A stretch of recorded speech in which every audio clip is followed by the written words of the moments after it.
Welcome to this virtual tour of the Knox Church Cemetery. Our historic cemetery is located on the property of Knox United Church on the northeast corner of Midland and Sheppard Avenues in Agincourt. The earliest settlers to Agincourt emigrated, mostly from Scotland, in the late 18th up until the mid-19th centuries. Upon arrival, many of these pioneers established family farms or small businesses in the tiny village of Agincourt, Scarborough. In 1848, a small group of these families founded Knox's Church, Scarborough, at the intersection of Main Street, now Sheppard Avenue East, and Church Street, present-day Midland Avenue, where it still stands today as Knox United Church, Agincourt. The first wooden one-room place of worship was built on 1 acre of land donated by Thomas McKee Kennedy as his contribution to the new church. Pictured below is the original one-room Knox's Church.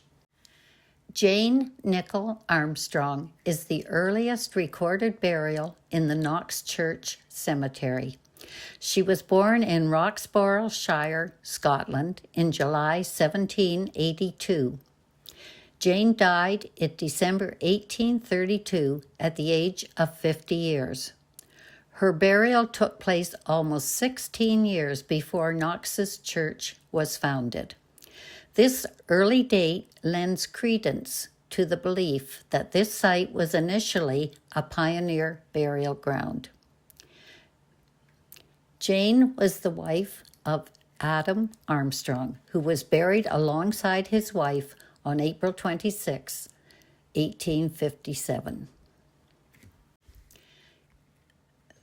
The inscription on Jane Nicol's tombstone reads, Jane Nicol died December the 5th, 1832, aged 50 years.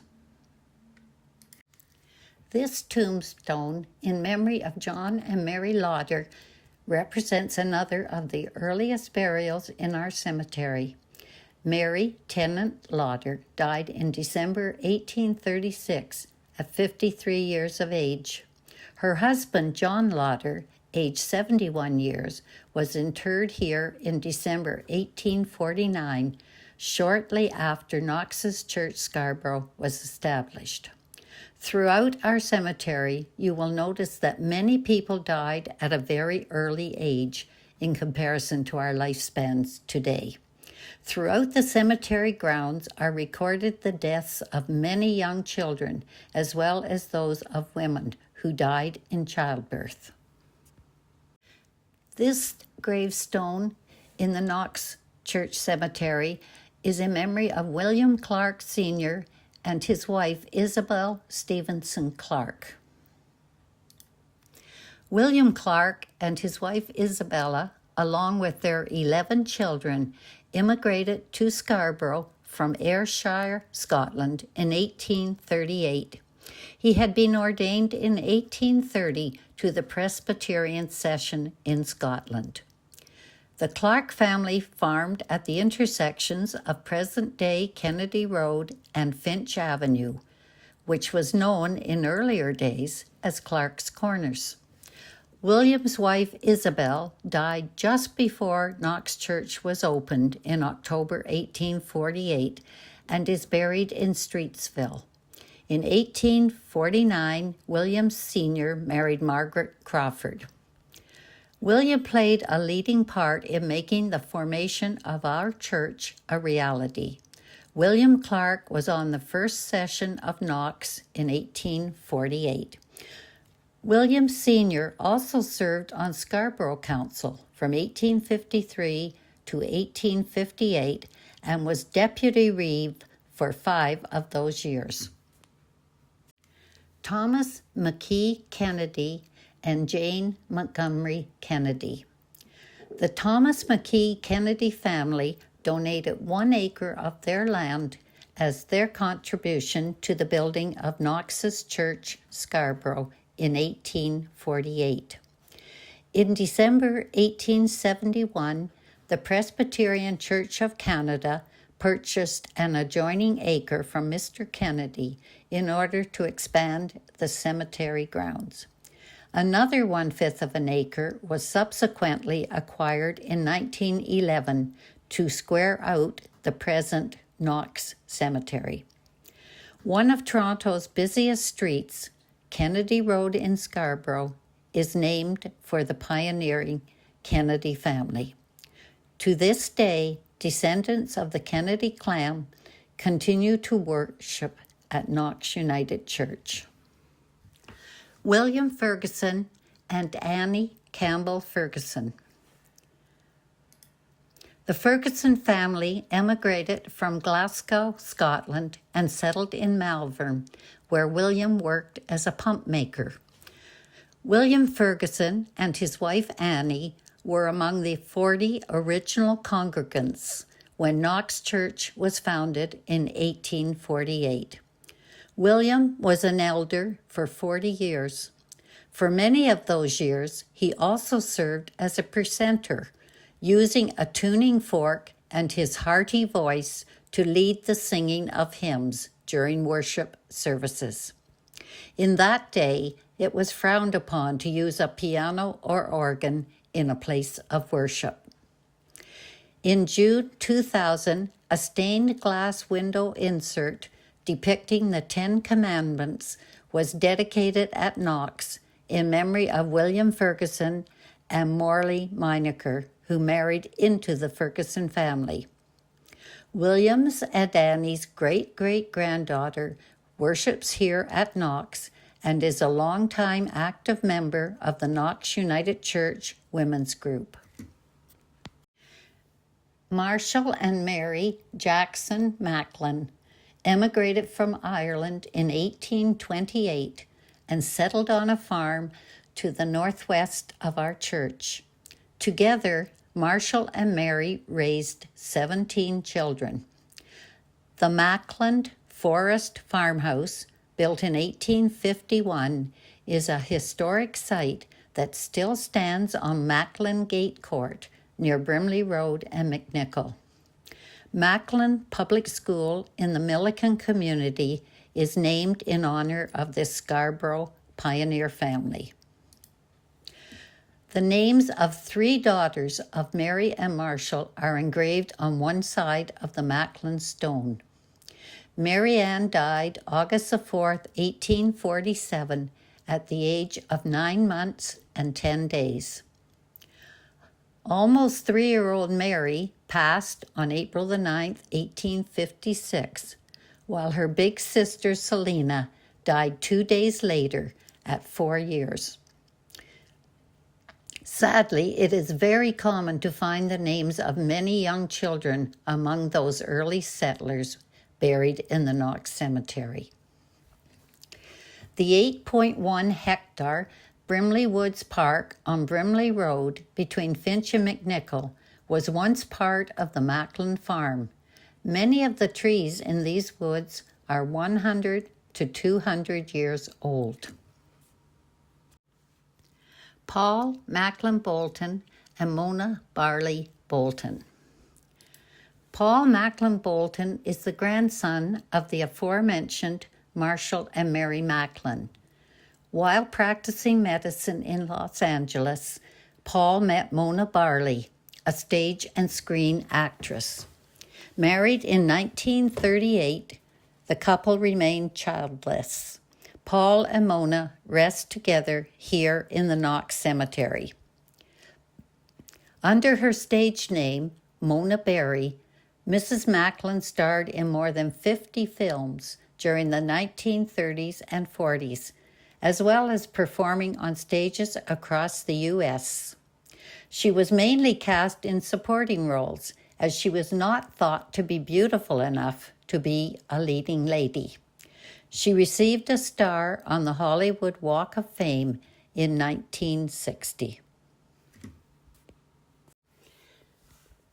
Reverend R.P. McKay and Mrs. R.P. Mackay, his wife, Maggie Smith. The Reverend R.P. Mackay ministered here at Knox from 1877 through till 1884. Sadly, his wife, Maggie Smith, who was very active in our church, died at the age of 26 years in 1881, quite likely in childbirth, as the couple's daughter Margaret was born in that same year. This imposing granite monument was erected by the assistance of the ladies of Knox and Melville congregations to the memory of Maggie Smith. In 1884, Reverend Mackay answered the call to serve at Parkdale Presbyterian Church. He later served for over 3 decades as Foreign Missions Secretary and, from 1911 through 1912, as the moderator of the Presbyterian Church in Canada. In 1929, Reverend Mackay was laid to rest beside his beloved wife Maggie in the Knox Church Cemetery, Agincourt. William Nicol and Annie Thompson Nicol. William's wife, Annie Thompson, is descended from David and Mary Thompson, who were the first white settlers to make their home in Scarborough. In 1872, William Nicol supplied the first load of bricks needed to build the new Knox Church building, which is still in use today. For their generosity, William and Annie received a rent-free pew for the rest of their days. William also served as a trustee at Knox. James Alexander Rennie and Elizabeth Jane Macklin Rennie. James Rennie's tombstone is very unusual and tells something of the interests of this man. 2 curling rocks, minus their handles, are mounted on top, where wooden bowling pins once stood. Rumor has it that a competition sprang up between 2 branches of James's family in an effort to lay claim to the biggest monument in the cemetery. If you visit our cemetery, perhaps you can locate the rival tombstone on your walkabout. The resultant animosity caused the 2 families to refuse to speak to each other for the rest of their lives. The original metal inscription on the monument has slowly deteriorated and partially disappeared over many years. This inscription reads, James Alexander Rennie, 1872 to 1921, his wife, Elizabeth Jane Macklin, 1877 to 1945. Leslie Howard Miller and Mary I. Miller. Leslie Miller was a learned man who loved people, nature, and languages. He spoke 6 languages. In October 1914, while teaching in Saskatchewan, he enlisted in the Canadian Army, later transferring to the Signal Corps. In 1915, Leslie arrived in France, where he served as a communications expert until the armistice was signed in October 1918. Miller rose through the ranks and received a field commission to first lieutenant in 1918. Having been raised on the Miller family farm near Kennedy Road in Agincourt, Leslie Miller was very interested in nature. While serving in France, he spent much of his free time writing and sketching in his diary about the trees and wildflowers he saw. He fought in the bloody Battle of Vimy Ridge in 1917, in which Canadian troops won a costly victory. After the battle was over, this young soldier and nature lover was saddened to witness the charred landscape and to realize that not one oak tree had survived the intense shelling. Miller gathered acorns from these destroyed trees, mailed them to his family in Agincourt, and, after his return home from war, planted them on his Agincourt farm, which he named the Vimy Oaks Farm. Today, the mighty oak trees that grew from these acorns dot the landscape on the property of the Scarborough Baptist Chinese Church, where the Miller farm once stood near Kennedy Road and McNichol Avenue. The story of the Vimy Oaks is available for young readers at the Toronto Public Library. Read on to discover what this seemingly small action by one young Canadian soldier has grown into in the century that followed. Now, more than a century after the Great War, World War I, ended, oaks descended from those original Vimy acorns have begun growing at parks, schools, and cenotaphs across Canada.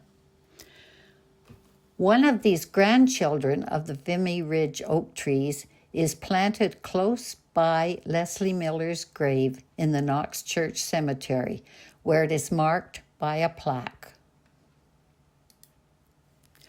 Acorns gathered from the oak trees on Miller's former property were, in 2016, flown to France. In 2018, French school children planted 100 of these fledgling oaks in a new centennial park beside the Canadian National Vimy Memorial. And here you see a picture of French children helping to plant Leslie Miller's Vimy oaks. On the right side of the page is the Canadian Memorial at Vimy, France. The 4-day Battle of Vimy Ridge killed 3,598 Canadians. It was the first time Canada's 4 military divisions fought side by side on the same battlefield. Victory at Vimy is often credited with helping to shape our nation. The site is a memorial to all Canadians who served their country in battle during the Great War of 1914 to 1918. Another resident for eternity in the Knox Church Cemetery is Robert T. Lang and his wife, Janet Young Lang.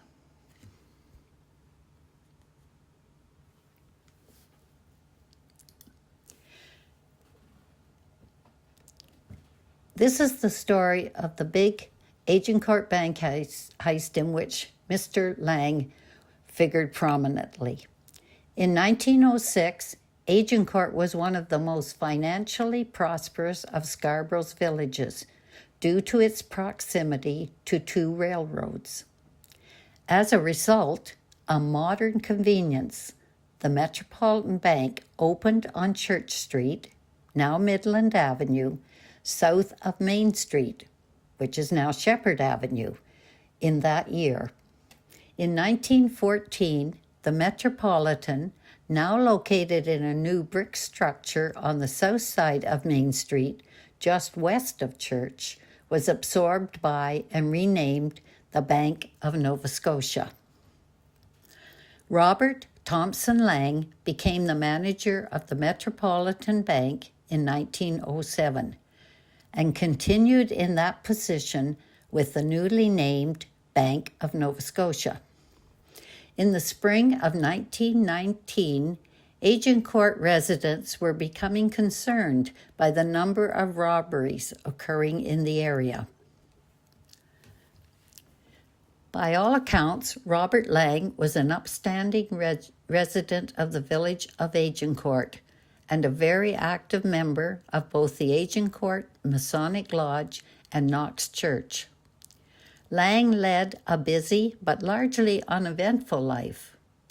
That is, until May 20th, 1919. On that day, at about 12:45 p.m., Mr. Lang had locked the main safe and was preparing to lock the bank door before leaving on his way to lunch. His young teller, Grace Chapman, had decided to eat at her desk and catch up on some work.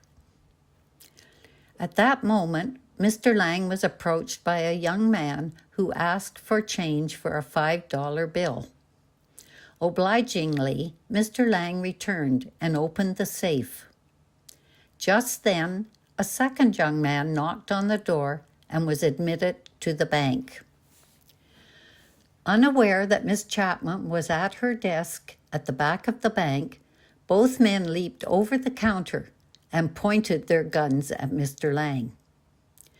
Because of some suspicious activity a few days previously, Mr. Lang had taken the precaution of placing a firearm in the walk-in safe. Picking up this pistol, Mr. Lang turned and fired at the two robbers, wounding the man, later identified as Jack Putwain, in the eye. Having been shot in the abdomen by one of the gunmen, Mr. Lang also fell to the floor of the bank. The second thief, Harold Boyes, ran into the manager's office where Miss Chapman was hiding. As he prepared to shoot again at Miss Lang, Grace Chapman lunged at Boyes and knocked the gun out of his hand. Panicked, Boyes ran out the bank door to a waiting car he had left idling, with the wounded Robert Lang in hot pursuit. According to witnesses, Mr. Lang, from the porch of the bank, shot several times at the fleeing Model T Ford as it sped westbound along Main Street. When Boyes was later captured at the home of Jack Putwain's sister in East York, it was discovered that Robert Lang had shot him 7 times as he fled the scene, the most serious being a wound to the abdomen. After undergoing surgery to remove this bullet, Boyes suddenly took a turn for the worse and died the following day. In the meantime, Agincourt business owners and passers-by, after hearing the shots, rushed to the bank. 2 local doctors tended to the gunshot victims, Mr. Lang and Mr. Putwain. Another resident notified County Constable William Hobbs at his home in Agincourt, while Mr. James Kennedy, who operated the Bell Telephone Exchange in the village, called Scarborough Township Police. Jack Putwain and Robert Lang were rushed to Toronto General Hospital and into the operating room. Permanently disabled by his wounds, Jack Putwain was released from the Toronto jail farm in 1921. He continued to live a life of crime around Ontario. Robert Lang, after spending time recuperating from his wounds, returned to his home in Agincourt and to his position as manager of the Bank of Nova Scotia until his retirement. Both he and Grace Chapman were given an extra paid vacation for their heroism. The events of May 20th, 1919 undoubtedly shook the quiet village of Agincourt to its very core.